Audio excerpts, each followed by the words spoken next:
ವಾಲಂಟ್ರಿಯಾಗಿ ಬಂದು ಜನ ಸೇರಿರೋದು ಇದು. ಯಾರು ಕಾಸು ಕೊಟ್ಬಿಟ್ಟು ಈ BJP ಅವ್ರು ಕಾಸು ಕೊಟ್ಬಿಟ್ಟು ಚೇರ್ಗಳನ್ನ ಕುಂಡಿಸಿ ಖಾಲಿ ಚೇರ್ಗಳು ತೋರಿಸ್ತಾರಲ್ಲ, ಹಂಗಲ್ಲ ಇಲ್ಲಿ. ಇದು ಬಂದು ಸುರೇಶ್ ಅಣ್ಣನ ಕೋಟೆ ಇದು.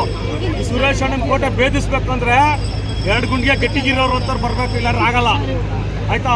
ಯಾರೋ ನಾನು ನೋಡಿದೆ ಮೊನ್ನೆ ಮಾಧ್ಯಮದಲ್ಲಿ ಬಂಡೆನ ಪುಡಿ ಮಾಡ್ತೀರಿ ಅಂತ.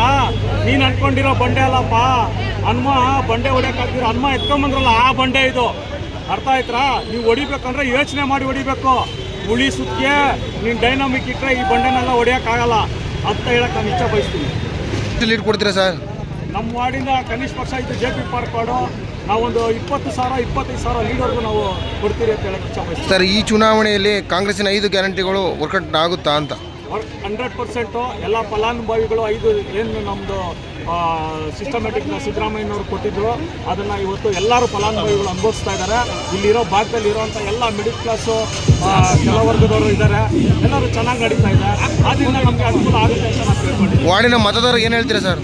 ವಾರ್ಡಿನ ಮತದಾರರಿಗೆ ಇಷ್ಟ ಹೇಳೋದು, ನೀವು BJP ಅವರು ಡಾಕ್ಟ್ರು ಆಗಿದ್ದರೆ ಚೆಂದ ಇರುತ್ತೆ, ರಾಜಕಾರಣಿ ಆಗಿದ್ದರೆ ಚೆಂದ ಇರುತ್ತೆ. ಅದು ಡಾಕ್ಟ್ರು ಹೋಗಿ ರಾಜಕಾರಣಿ ಮಾಡಿದ್ರೆ ಅದು ಚೆನ್ನಾಗಿ ಕಾಣೋದಿಲ್ಲ. ಅದನ್ನು ಅರ್ಥ ಮಾಡಿಕೊಂಡು ಜನಗಳು DK ಸುರೇಶ್ ಅಣ್ಣ ಅಂತ ಗೆಲ್ಲುವಂಥ ಅಭ್ಯರ್ಥಿಗೆ ವೋಟ್ ಮಾಡಿ.